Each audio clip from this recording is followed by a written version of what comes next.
नमस्कार। चुनाव से पहले कांग्रेस का हाल उस लोमड़ी की तरह था जो पेड़ से अंगूर न तोड़ पाने के कारण पूरे अंगूरों के गुच्छे को ही खट्टा बता रही थी।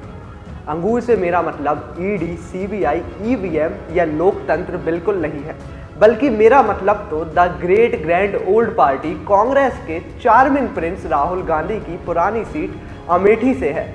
खैर, प्रिंस तो प्रिंस है, और भला प्रिंस कभी भी एक सीट से चुनाव थोड़ी ना लड़ता है। पिछली बार की तरह इस बार भी राहुल दो जगह से चुनावी मैदान में उतरे, एक रायबरेली और दूसरा अमेठी से 2109.5 किलोमीटर दूर वायनाड से। अब ऐसे में राहुल दोनों जगह से चुनाव जीत गए हैं और उन्होंने रायबरेली से सांसद बने रहने का फैसला किया है।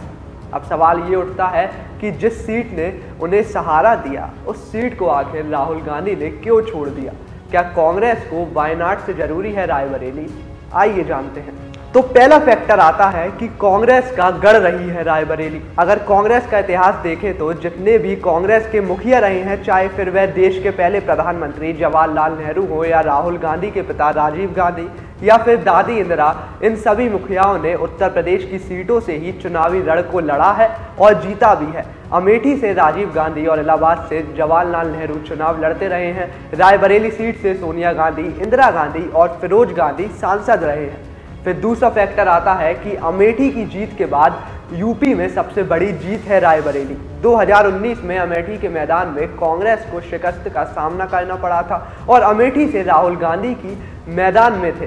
तो इस हार ने कांग्रेस, खासकर राहुल के चेहरे और पॉलिटिक्स पर प्रश्न चिन्ह खड़ा कर दिया था। लेकिन इस बार कांग्रेस को अमेठी से भी विजय हासिल हुई। किशोरी लाल शर्मा ने भाजपा की वरिष्ठ महिला नेता और पूर्व कैबिनेट मंत्री स्मृति ईरानी को 1,76,000 वोटों से हराया है। वहीं रायबरेली में भी राहुल का जलवा देखने को मिला, जिसके चलते राहुल गांधी ने 6,87,649 वोटों से जीत हासिल की। वोट प्रतिशत भी 66.17% रहा, जो काफ़ी अच्छा है। अब इस जीत के चलते कहीं ना कहीं कांग्रेस पूरे उत्तर प्रदेश में अपना वर्चस्व दोबारा से हासिल करना चाहेगी, जो 2027 में आने वाले यूपी विधानसभा चुनाव में भी महत्वपूर्ण भूमिका निभाएगा और कांग्रेस को पॉलिटिकल बेनिफिट देगा। अब बढ़ते हैं अगले फैक्टर की ओर। अगला फैक्टर है सोनिया गांधी का वादा।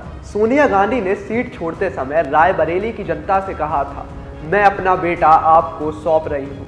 इस इमोशनल अपील से कांग्रेस न केवल रायबरेली की जनता बल्कि पूरी उत्तर प्रदेश की जनता के मन में छाप छोड़ना चाहती है और कांग्रेस की यह रणनीति पिछले कई साल से कांग्रेस के लिए कारगर साबित हुई है।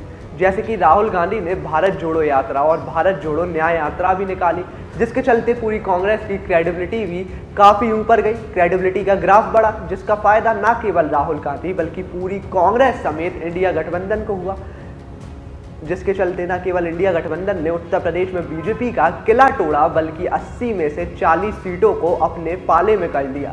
फिर आता है कांग्रेस के बड़े नेताओं का सुझाव। कांग्रेस की केंद्रीय चुनाव संचालन समिति के एक सदस्य ने बताया था कि सीईसी की बैठक में यह निर्णय लिया गया कि राहुल रायबरेली की सीट पर ही बने रहेंगे। पार्टी के वरिष्ठ नेताओं की भी सलाह यही थी, राहुल रायबरेली की सीट से अपनी दावेदारी करें।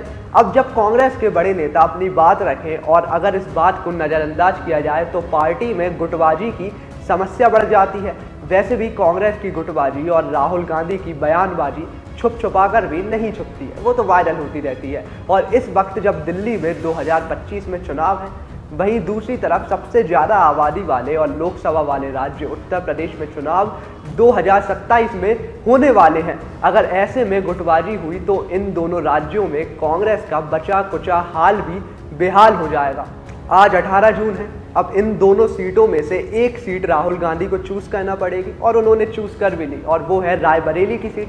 सोनिया गांधी ने काफ़ी वादे किए थे, लेकिन राहुल गांधी ने वायनाड की जनता से भी कुछ वादे किए थे। उन वादों का क्या कांग्रेस उन वादों को भूल गई या फिर कांग्रेस उन वादों को नज़रअंदाज कर अपनी लेगेसी वाली सीट पर ही बनी रहना चाहती है? आपको क्या लगता है हमें कमेंट बॉक्स में जरूर बताएं। जब तक के लिए मैं सजल रघुवंशी, कैमरा पर्सन नॉडी के साथ वी युवा।